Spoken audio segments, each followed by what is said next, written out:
বিসমিল্লাহির রহমানির রহিম। হে সমস্ত জগৎবাসী, আজ আমি শামীম আলী চিশতি আপনাদের সামনে যে আলোচনাটি নিয়ে হাজির হলাম, সেই আলোচনাটি খুবই ভালো এবং বোঝার কিছু আছে। আর সেই আলোচনাটি হবে যে আদম সৃষ্টির আগে আর কয়টা জাতি ছিল, আর সেই জাতিদেরকে আল্লাহ ধ্বংস করে দিল। আর ধ্বংস করে যখন দিয়েছিল, সেই জাতি কিন্তু মূলত তাদের স্বভাব চরিত্রগুলো ধ্বংস হয়নি। যেমন আদম সৃষ্টির আগে আরো 4টি জাতি, হারিস, নারিস, জিন, অসুর, এই জাতিগুলোকে ধ্বংস করে দেওয়া হয়েছিল। কেন? তারা হানাহানি, মারামারি, কাটাকাটি, হিংসা, নিন্দা এরকম করত। তো এখন আপনারা বলতে পারেন যে পৃথিবীতে মানুষও তো মারামারি, কাটাকাটি, হানাহানি করছে, হিংসা নিন্দা করছে, লুটপাট করছে এবং মানহানি করছে, তাহলে তারা এরকম করত। তো এখন কথা হলো, তারা যখন এরকম হানাহানি মারামারি করত, তাদেরকে ধ্বংস করে দেওয়া হয়েছে। এখন মানব জাতি ওই 4টা জাতির পরে সৃষ্টি করা হয়েছে। তাহলে এই মানব জাতীয় তো মারামারি, হানাহানি, কাটাকাটি এবং হিংসা নিন্দা করতেছে, তাহলে এদেরকেও কি ধ্বংস করে দেবে? আমি বলবো হ্যাঁ, এদের মধ্যে যারা হিংসা, নিন্দা, পরনিন্দা এবং লুটপাট করে খাচ্ছে, মারধর করছে, তারা আসলে কিন্তু মানুষ নয়। নাউজুবিল্লাহ, মানুষ নয় মানে কেমন কথা? এটা যেমন কথা সেটা আমি আপনাদেরকে অবশ্যই খুলে বলছি। সেটি দেখুন যে আল্লাহ কি বলেছে, মানুষ মৃত্যুর পরে এদেরকে আবার জীবিত করবে। তার মানে মানব জাতিকে ধ্বংস করে দেওয়া হবে। তার মানে মানব জাতিকে নয়। এখানে বিষয় হলো, মানুষের দেহটা ধ্বংস হয়ে যাবে, আত্মার কিন্তু ধ্বংস হয়নি।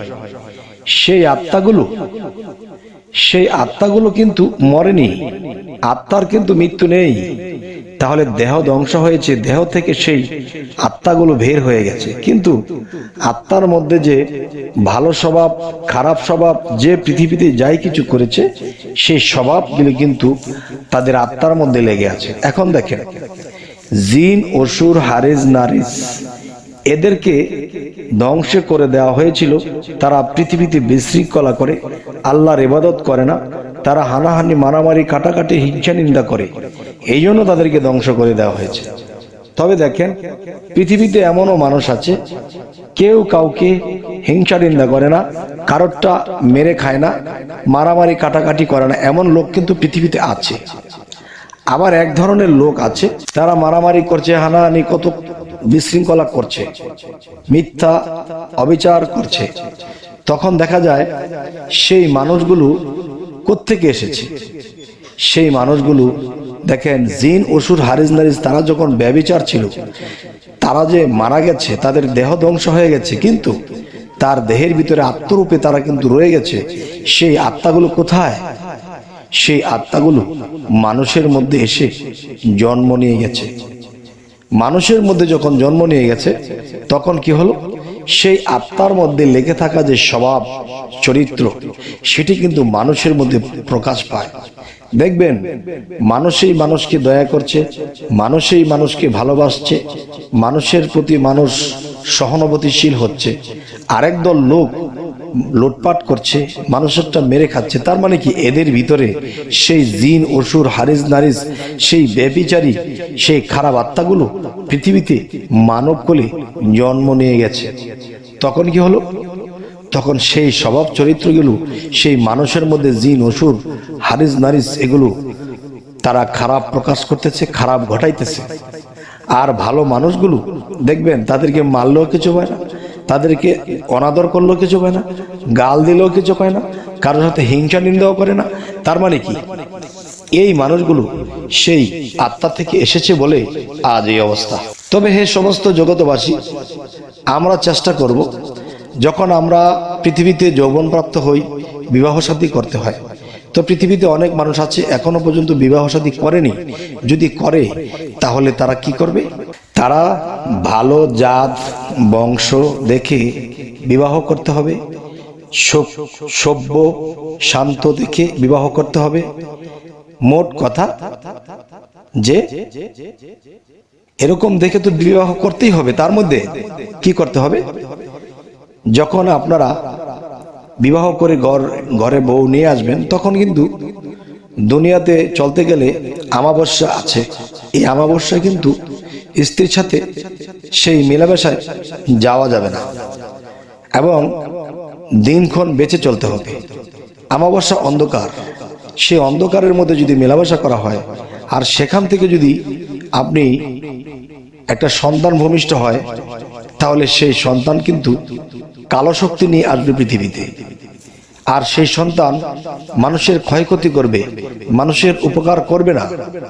তখন কিন্তু এই পাপের ভর আপনার উপরেও আসবে। কেননা আল্লাহ বলেছে যে পৃথিবীতে আমি মানুষ পাঠিয়েছি এবং যার যার স্ত্রীকে আমি হালাল করেছি, কিন্তু তারা যেন সময় দেখে চলে, প্রত্যেকটা হিসেব মতো চলে। আল্লাহ কিন্তু এটাও বলে, দেখো তারা গ্রহ নক্ষত্র সূর্য যা কিছু আছে সমস্ত কিছু আমার হিসেব মতো চলে।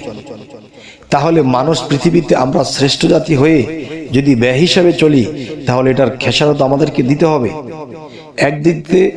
একদিক দিয়ে হবে পাপ, আরেক দিক দিয়ে কি হবে, যে মানুষ সময় ছাড়া অসময়ে যখন কিছু করেছে, সহবাস করেছে, তখন সেখানে খারাপ আত্মা জন্ম নেবে আর সেটি ভালো হবে না। ছোটকাল থেকে সে সন্ত্রাসের মতো হবে, মানুষকে মারবে, পিটাবে, আপদে কুপতে নেবে, লোভ করবে, লণ্ঠন করে খাবে। তাহলে বোঝা গেল কি, আমাদের সেরকম ভাবে চলতে হবে।